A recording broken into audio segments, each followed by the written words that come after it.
You know, it's always hard to say you don't want to live with those rookie pains. Those rookie pains turn into Patrick Mahomes. Those rookie pains turn into some really good football players. So you never want to say that. But you always want to say, when you can go get an established guy that has gone through some of those bruises, those bumps, and actually got a chance to visually see it in D.C., I mean, you can't pass that up. You can't pass the opportunity, take an opportunity to go get that kind of a guy to add to your building. I'm coming to you 1 second. I got long answers, man. I get long-winded. Yeah, I like to get these guys some good stuff to write, good content, you know what I mean? But go ahead, man, ask your question. What's your feel for this draft class of the edge rushers? Oh, man, I think it's a really deep draft class all around. I think the edge rushers are well known and well documented right now what they can do. It's about how they fit with us and some of the stuff that they can do with us and how they be able to be a part of our football team. But I'm really excited with the opportunity to add some of those type of people at our point in the draft at some point.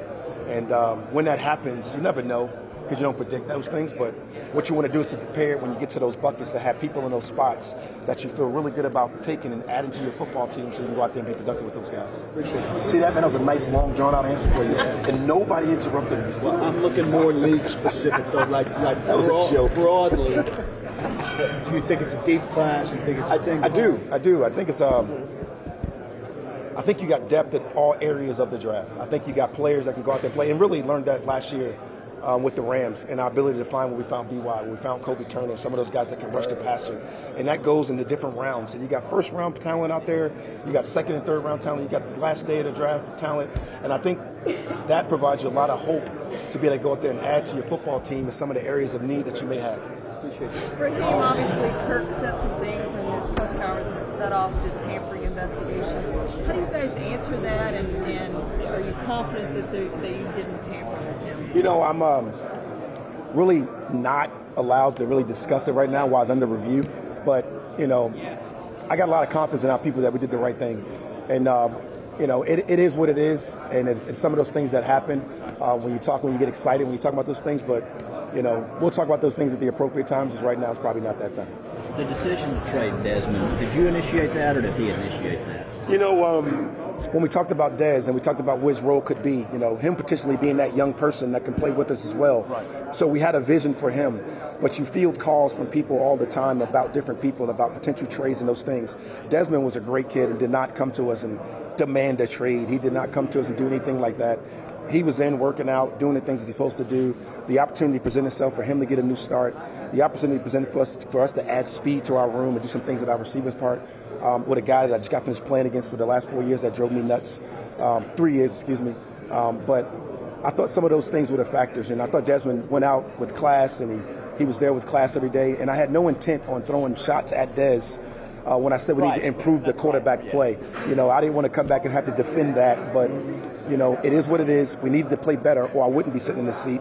I still stand by that, but it wasn't necessarily shots at Dez. It was necessarily shots at all of us. You know, it's things that has to be done. I think Dez played, it shows great talent, shows the ability to do really good things. I think he'll move on and have a pretty good career with the Arizona Cardinals or whoever else he decides to play for, but I'm excited for him to get a fresh start. I'm excited for us to get a fresh start at wideout, get some speed in our room and develop some things. I think the trade married up well for both of us, and I think it fits well for us all. Did you get the impression that he maybe relished in a fresh start to some degree, that he was okay with? You know, just talking to Dez on the way out, you know, since I met him, he was a jovial spirit. He had great energy, and he was no different on the way out. When I told him, hey, man, you don't feel free to help use the facility until you decide to leave, he's like, man, speak up, man, don't be ducking for me. And we're talking on the phone. I thought it was just the character that he is and the man that he is, and I'm proud of how he handled the situation.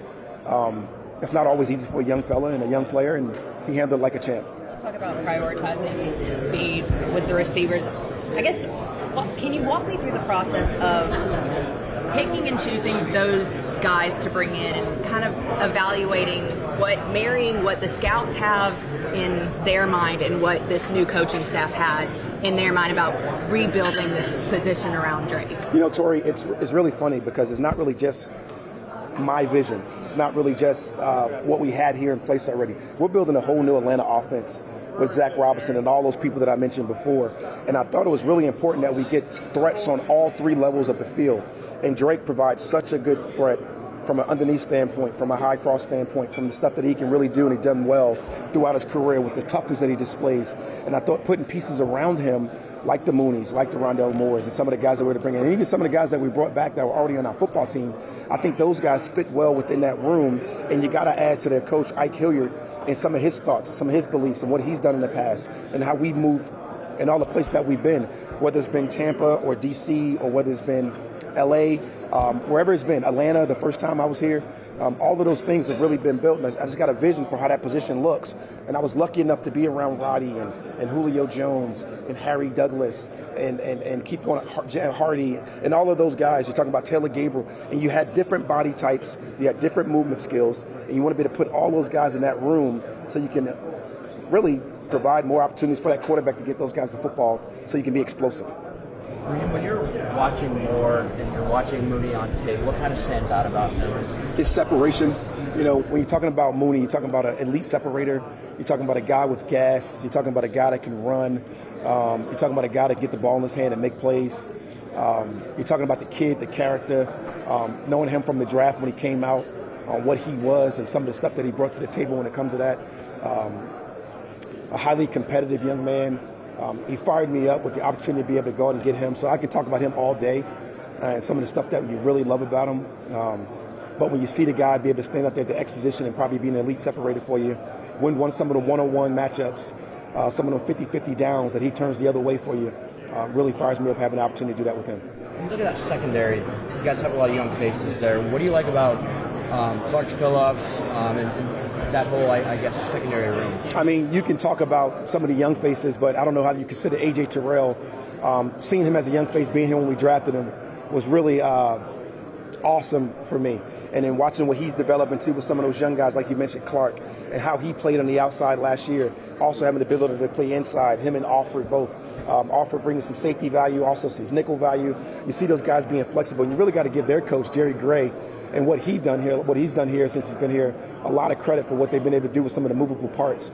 Michael Hughes getting here, really being pleasantly surprised watching him play and how hard they played and how well they tackled, and some of the things they did in the secondary really fired me up. We'll add some more people to that room, some more young pieces, but what I've seen on tape, I've been excited. I know it's an area of need for us, so to speak, but those guys played pretty well last year when you go back and look at the tape and how they played and how they're evaluated. Do you feel like this team needs to add a proven veteran pass rusher? You know, it's hard for me to say that coming from where I come from. I think you need to add a pass rusher. I think what we did in LA shows people that you can get people to do at their highest level. Would you want to add a veteran pass rusher that's proven that can come in and do some of those things? You always would do those things. You always look to do those things. You always look to add. I think Terry and his staff have done a great job of really evaluating the market, see how it fits us, also being cautious and aware of what the cap situation looks like. But when you go out there and you look in the draft, we talked about it earlier before you showed up, but the depth in the draft really provides you some real good opportunities to add people and pieces in areas where you can do those things. Who knew Byron Young would turn what he did for the Rams? Who knew Kobe Turner would turn what he did last year for us at D-tackle? And I know I don't have, I thought that was my phone. I know I don't have Aaron Donald next to those guys, but when you get guys like a Grady and a David inside and the juice that they bring, and you add some young presence around them or some potential older veterans, who knows, man? You can get a pretty special D-line. I look forward to adding people to it. Speaking of a veteran, it's not your turn yet, David. Let me see. D-Led. It's always D-Led. Yeah. I got to get one. I waited 15 minutes. Oh, yeah.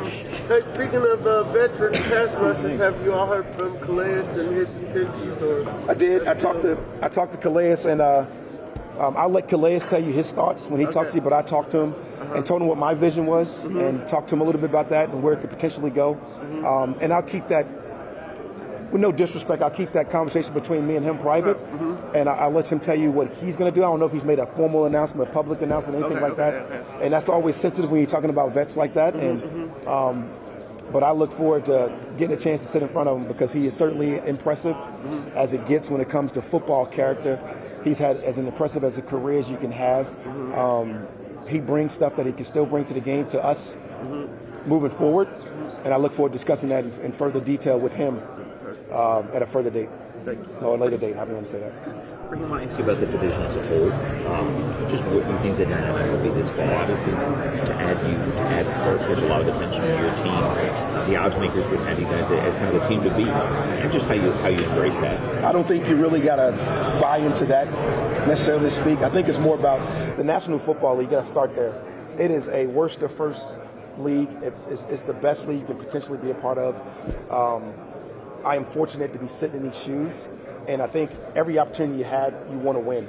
And I think we got an opportunity to go out there and win, not because of what the division looks like, more because of the people that I'm around, the people in our building, the people that I've been building at this point, getting ready to go out there and win. And I just think we're going to put ourselves in a really good spot with having the ability to add people that we added, like a Kirk Cousins, like a Mooney, like a Rondell Moore, whoever we decide to go out and get in this draft, the coaches that we've brought in. I think all of those things are the factors why you got a chance to win.